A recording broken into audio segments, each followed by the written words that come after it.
एक म्यान में दो तलवारें नहीं रह सकते। तो उसका क्या है कि जो सर्विस और किचन डिपार्टमेंट है ये एक दूसरे पे डिपेंडेंट है। 33, 33 एंड 33 का परसेंट का आप अपना वेरिएबल लेके चलो, ये बेस वेरिएबल है। आज आपको सुनाएंगे किचन के पर्दे के पीछे की story.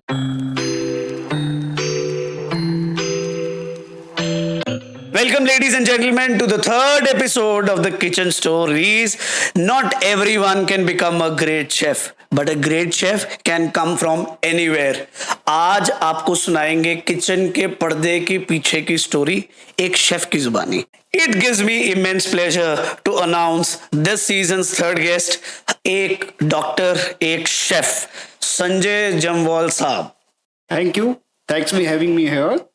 Chef Sanjay has worked in a lot of prominent brands like KC Group, Ferns Hotels, and in Jammu, Kashmir, Nepal, Oman, a lot of places outside India also. Chef एक doctor भी हैं, तो मैं आपको एक doctor बोलूं या chef? Thank you very much. It's like calling chef or doctor because मैं पहले शेफ थूं, उसके बाद doctor. I have done a lot of research on this because it's all correlated. I have done when I was chef and it has came to my mind क्यों ना इसको और in depth research किया जाए, क्यों ना in depth जो है इसकी कुजीन का हब इन डेप्थ स्टडी की जाए। तो मैं आपको I just want to tell you that कि मैंने एक जम्मू कुजीन के ऊपर भी बुक लिखी है। Wow, that is delights of Dogra cuisine. बहुत ही बढ़िया। उसके ऊपर हमने इन डेप्थ स्टडी की। तो जब आप एक कुजीन की इन डेप्थ स्टडी कर देते हैं तो देन यू मतलब it is easy for you to understand the other cuisines. क्या बात है। तो that's why the doctor came and I just want to tell you one more thing here is मैं एक क्वालिफाइड डाइटिशियन भी हूँ। क्या बात है, क्या बात है। तो dietitian, why the dietitian has come, why the doctor has come as a chef, why it is required? See, nowadays, because in future trends, all the guests who are going for a restaurant to have their food, they will definitely ask for the nutrition. Right, बिल्कुल सही बात तो है। एक chef को जब तक आपके फूड की न्यूट्रिशन वैल्यू नहीं पता होगी, it's not going to be a good chef in a future cuisine. बहुत ही बढ़िया। Yeah, that's how it has come. Amazing, amazing.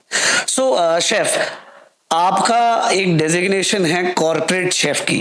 क्या की रोल एरियाज होते हैं as a corporate chef? See as a corporate executive chef जो हमारी की रोल्स होते हैं, हमको मेंटेन करना पड़ता है क्वालिटी ऑफ फूड, उसका कितना कंप्लीट मैनेजमेंट है, procurement of ingredients, purchase, quality and standard operating procedures. क्या बात है।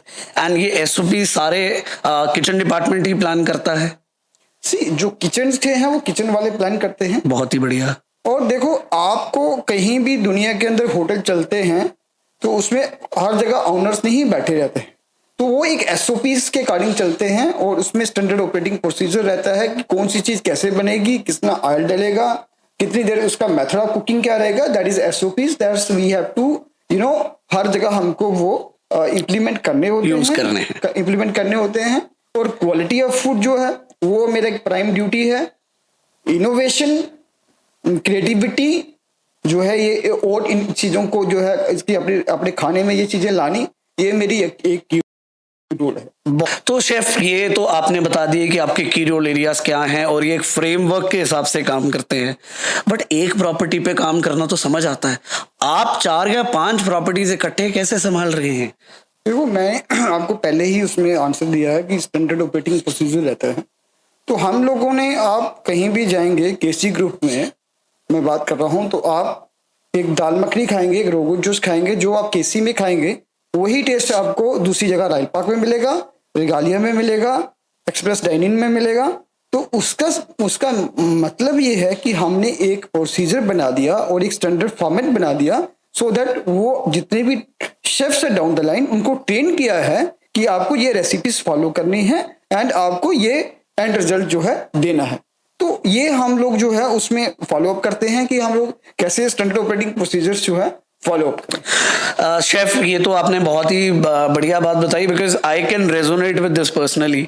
आई was born and brought up in Jammu और मुझे पता है कि केसी की एक ब्रांड है हम फलक से लेके जब पहले जंक्शन हुआ करता था, हम तब से केसी में जा रहे हैं, छोटे से बच्चे हुआ करते थे। एंड द फर्स्ट पिज्जा जो जम्मू में इंट्रोड्यूस हुआ that was in KC junction. और आज भी देखा जाए तो maximum people are getting married in KC के अपने बैंक्वेट्स में, उनके अपने होटल्स में, and the quality of food is always the same. ये बात आपकी बहुत ही बढ़िया रही। अब एक थोड़ा सा मैं अच्छे होटल से सड़क की तरफ आ रहा हूं, तो मेरे साथ साथ आपको चलना पड़ेगा। आजकल बड़ा ट्रेंड चल रहा है जहां ये स्ट्रीट फूड के ऊपर बड़ी खतरनाक वाली एक्सपेरिमेंटेशन चल रही है, और वो मतलब न्यूक्लियर लेवल की एक्सपेरिमेंटेशन है।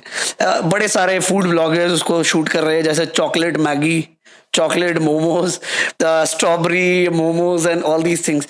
इस तरह की एक्सपेरिमेंटेशन एक होटल के लिए या एक शेफ के लिए मतलब एक खतरे से खाली चीज नहीं है। बट जब आप ये डिजास्टर्स देखते हो मार्केट में तो कैसा फील होता है?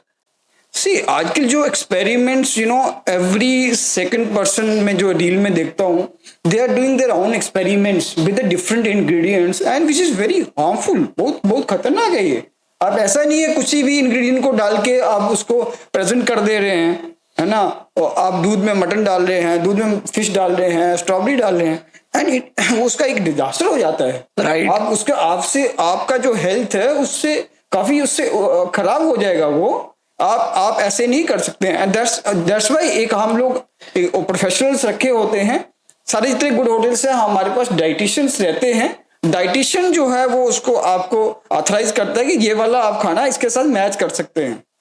देखो आपने देखा होगा कितनी बार हमें किसी चीज से रिएक्शन होती है, एप्पल खाते तो रिएक्शन हो जाती है। ये क्या है कि जो इंग्रेडिएंट है बॉडी को सूट नहीं करता है। आप किसी भी चीज को मॉकटेल और कॉकटेल बना के you can give it to like this just for the reels. आप और मैं कहना चाह रहा हूँ कि ठीक है, आप हमको इनोवेशन और क्रिएटिविटी करनी चाहिए, अच्छी बात है, बट जस्ट टू अंडरस्टैंड कि कौन सा इंग्रेडिएंट किसके साथ जाता है, then only you please do that, because we are just here playing with the somebody's health and life. That is very important. बिल्कुल सही बात है। ये तो आपने बड़ी कमाल की बात बोली कि इससे लोगों की हेल्थ पे बड़ा फर्क पड़ता है। बिकॉज मैं नोट कर रहा हूं, आधा केजी का मक्खन एक ऑमलेट में डाल दिया उसने 2 अंडे के, एंड मैक्सिमम रील्स आज की डेट में अमूल बटर की वजह से चल रही है। एंड पीपल आर सो मतलब they have a orgasmic feel to it. नहीं भैया इसने आधा केजी मक्खन डाल दिया तो अच्छा ही होगा। But that is such a great answer. Chef, मेरा एक सवाल और है आपसे। जितने भी हमारे नए ब्रांड्स खुलते हैं, होटल्स के हों या रेस्टोरेंट्स के हो, लोकल ब्रांड्स हो या बाहर के ब्रांड्स हो, लोगों का मानना ऐसा है कि पहले 4 या 6 महीने उनका जो हनीमून पीरियड है, उस टाइम के दौरान वो क्वालिटी बहुत मेंटेन रखते हैं, एंड समहाउ उसके बाद वो क्वालिटी डिप्लीट करनी शुरू कर जाती है। फूड क्वालिटी की अगर मैं बात करूं तो इसका रीजन 2 हो सकते हैं जो मेरे को जैसा लगता है। वन इज ऑल्सो साइकोलॉजिकल, जो एक कस्टमर को लगता है क्योंकि वो बोर भी हो जाता है खाना खा के। सेकेंड मुझे लगता है कि क्या वो किचन के एंड से आता है। ये जो इट हैपन्स जो छोटी जो रेस्टोरेंट्स होते हैं वहां पे होता है, उसका रीजन क्या होता है कि आपको हमारे जो है डिफरेंट फंड्स जो हैं वो उसको डेलीगेट नहीं किया गया होता। मैंने वही पहले भी बात किया था स्टैंडर्ड ऑपरेटिंग प्रोसीजर का, यहाँ भी यही बात करूंगा कि जब भी हम लोग कोई होटल या रेस्टोरेंट खोलते हैं तो एक उसका हम लोग 5 साल का बजट बनाते हैं, 1 साल का बजट नहीं बनाते हैं। राइट। और 5 साल के बजट में हमने ये बिल्कुल क्लियर किया होता है कि ये फर्स्ट जो 6 मंथ्स में ऑपरेटिंग जो हमारा एक्सपेंस है वो इतना हमें रखना पड़ेगा। राइट। बहुत because it's happens maximum times due short of funds. Important, very important this is. तो कहीं भी और क्या होता है, स्टार्टिंग में सेल्स कम होता है, जो मोरल ऑफ द टीम जो है वो कम हो जाता है।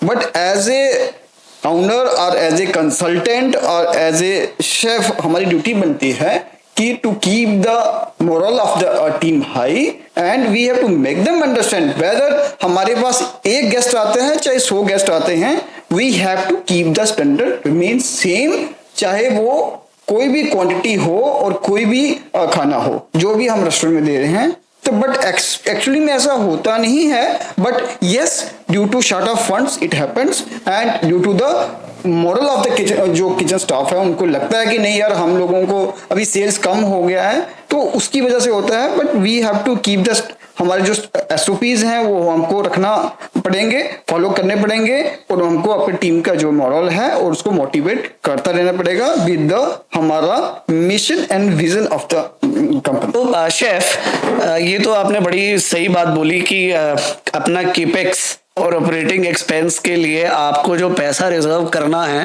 वो सोच जब आई है ना रेस्टोरेंट या होटल या रिजॉर्ट बनाने की, तभी अपनी एलोकेशन कर लीजिए। बजट की एलोकेशन के बिना तो ये काम हो भी नहीं सकता। मेरे को एक बात बताइए शेफ, आज की डेट में the food industry is growing very fast, मतलब इट हैज एनॉर्मस पॉसिबिलिटीज और स्कोप बढ़ता जा रहा है। एक अच्छा शेफ, चाहे वो सीडीपी लेवल हो या डीसीडीपी लेवल हो या वो सू शेफ हो या इवन एक्सी या कॉर्पोरेट शेफ भी हो, आपको क्या लगता है कि 3 ऐसी कौन सी चीजें हैं जो वो शेफ सोचते हैं, ऑब्जर्व करते हैं या आगे पीछे से पता करते हैं किसी भी प्रॉपर्टी को ज्वाइन करने से पहले?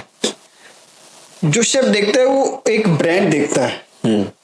आप कहाँ जा रहे हैं, आप कौन सी कंपनी को ज्वाइन कर रहे हैं, what is the security as a chef जो है मेरी वहां पे रहेगी।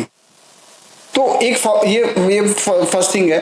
सेकंड, उसके बाद वो देखता है कि मैं उसको जो मेन्यू आपने बनाया है, it is a multi cuisine restaurant, it is the Chinese, county, Thai, Italian, सब डाल दिया, व्हाटएवर सब डाल दिया, तो जापानीज भी डाल दिया, कोरियन भी डाल दिया। तो मेरा स्पेशलिटी तो है नहीं है, राइट।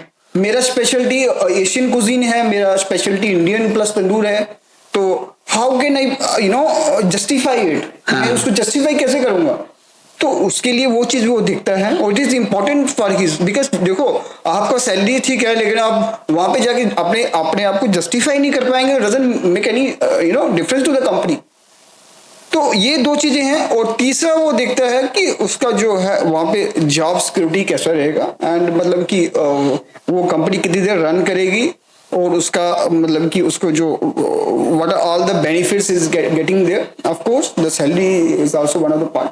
बहुत ही बढ़िया शेफ, एक बड़ा कमाल का सवाल है मेरा, ये फ्लोर टीम और किचन टीम के झगड़े कभी खत्म ही नहीं होते? मतलब मैं नहीं बोल रहा, जितने एंटरप्रेन्योर्स हैं वो आधा टाइम ये झगड़े सुलझा रहे होते हैं जो हॉस्पिटैलिटी के रिलेटेड है, और मुझे ऐसा नहीं लगता कि दोनों तरफ में से कोई गलत है, बिकॉज वो दोनों गर्म है, they are working in their own environment, और आपस में रेजोनेशन उनकी कभी भी नहीं रहती है। Correct. तो ये होता क्यों है और उसको सॉल्व किस तरीके से किया जाए? देखो आपको एक मैं बड़ी बात बताता हूँ, एक म्यान में 2 तलवारें नहीं रह सकती। तो उसका क्या है कि जो सर्विस और किचन डिपार्टमेंट है ये एक दूसरे पे डिपेंडेंट है। मैक्सिमम डिपार्टमेंट जितने भी होटल्स होते हैं, होटल में होते हैं, ये सब इंटरडिपेंडेंट होते हैं। फॉर एग्जाम्पल, अगर हाउसकीपिंग वाला आपको रूम्स नहीं देगा तो ये अपना फ्रंट ऑफिस वाला कैसे सेल करेगा? किचन वाला खाना नहीं बनाएगा तो खाना वहां सर्व कैसे होगा? अगर ये सर्विस वाला खाना सर्व नहीं करेगा तो खाना वहां कैसे पहुंचेगा? Make sense. तो इस ऑल डिपार्टमेंट्स आर इंटरडिपेंडेंट। तो उसी लिए क्या होता है कि और इनके जो प्रॉब्लम्स, जो कंप्लेंट्स जो होती हैं वो भी इनकी इंटरडिपेंडेंट होती हैं, एंड उसकी वजह से एक दूसरे को दिखाना कि नहीं ये तेरी गलती से हो गया, ये खाना जो है, अगर गेस्ट बोलेगा खाना लेट हो गया तो बोला कि नहीं किचन से खाना जो है लेट पिकअप हुआ, गेस्ट को खाना जो है ठंडा पहुंचा, इसलिए हुआ कि खाना लेट हुआ तो गेस्ट के पास ठंडा पहुंचा। गेस्ट ने कंप्लेन किया तो शेफ बोलता है कि यार आपने मुझे क्यों नहीं बुलाया, मैं उससे गेस्ट से डायरेक्ट कम्युनिकेट करता, क्योंकि कम्युनिकेट एरर नहीं आता बीच में।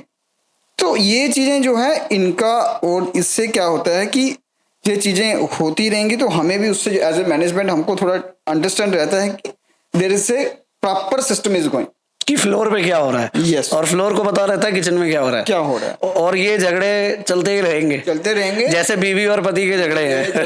कोई दिक्कत नहीं। बहुत ही बढ़िया। हमारे व्यूअर्स को आज मैं चाह रहा हूं आप थोड़ा सा एनलाइटन करो on the topic of food costing. Why food costing is a very important thing to do, और क्यों देखा देखी फूड कॉस्टिंग नहीं करनी चाहिए? सी फूड कॉस्टिंग जो है किसी भी रेस्टोरेंट में और किसी भी food and very related business में इज वेरी इंपॉर्टेंट। इंपॉर्टेंट क्या है कि एक तो होता है हमारा एक स्टैंडर्ड फॉर्मूला है फूड कॉस्ट का, 33% plus 33% plus 33%। 33% is the food cost, 33% is the overheads, and 33% is the profit margin. Now you can play. आप फूड कास्ट को कम करेंगे तो यहाँ पे प्रॉफिट मार्जिन और बढ़ जाएगा, तो आप ओवरहेड कम करेंगे, यहाँ प्रॉफिट मार्जिन बढ़ जाएगा। बहुत बढ़िया। ओवरहेड जो है बढ़ेगा तो प्रॉफिट मार्जिन कम हो जाएगा, फूड कास्ट बढ़ेगा तो प्रॉफिट मार्जिन कम हो जाएगा। सेकंड, आप कोई भी प्रोडक्ट बनाते हैं उसका अगर आप सेलिंग प्राइस जो है काफी हाई कर देते हैं तो उसमें भी क्या होता है कि you are not giving worth to the customer, right, value to the customer, right. वो उसका वैल्यू भी होना चाहिए। इसका मतलब नहीं है कि आपने कोई एक डिश बना दिया, से पनीर टिक्का है और anything you have made, you have done in Asian cuisine और व्हाटएवर यू हैव डन, तो उसमें आपने उसका जो प्राइस है उसको आपने 800 कर दिया, जिसका वजह से प्रॉफिट मार्जिन जो है 90% हो गया। तो उसमें क्या है, you are not giving value to the customer, you are cheating to the customer, right. तो हमको यहीं पे प्ले करना पड़ता है कि जो हमारे ओवरहेड्स हैं और फूड कास्ट है वो जो एक्चुअली एक रेस्टोरेंट का होना चाहिए 25 से 30% होना चाहिए एक अच्छे वेजिटेरियन रेस्टोरेंट का। अगर नॉन वेजिटेरियन तो it can goes to 33%। I got. So that's how it is important and we have to consider these variables. बहुत ही बढ़िया आंसर। ये तो आपने बहुत ही बढ़िया फॉर्मूला बता दिया, मतलब आपने हमारा ही काम कम कर दिया, तो अब हमसे मेन्यू बनाने तो कोई आने नहीं वाला। So amazing way you have described it कि 33 एंड 33 का परसेंट का आप अपना वेरिएबल लेके चलो, ये बेस वेरिएबल है। अब हमारा लास्ट सेगमेंट है शेफ हमारे इस शो का, और इसके अंदर हम आपके साथ एक छोटा सा रैपिड फायर करेंगे, करण जौहर वाला नहीं। हमारा रैपिड फायर हमारी इंडस्ट्री का है, which is going to be food and ingredients and कुछ लोग, कुछ बेवरेजेस, और जो भी पहली चीज आपको वो सुनते आपके दिमाग में आती है आपने वो बोलना है।